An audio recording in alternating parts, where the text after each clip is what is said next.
সুমুখী বাড়িতে।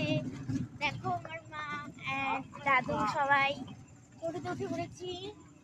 এই দেখো গাইস, চলে যাচ্ছি আমরা।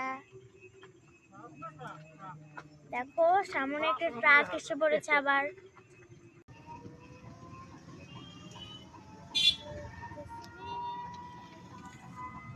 চলো গাইস যাওয়া যাক।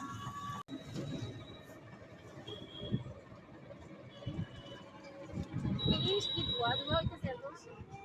কোথায় বা আগুন দিছে?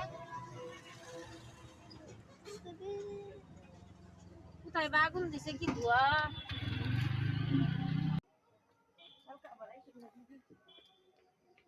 এসে পড়েছি, এসে পড়েছি। ওদিকে সবাই বসে আছে, আমি এখানে এসে ভিডিও করছি। জানি না কেমন লাগছে।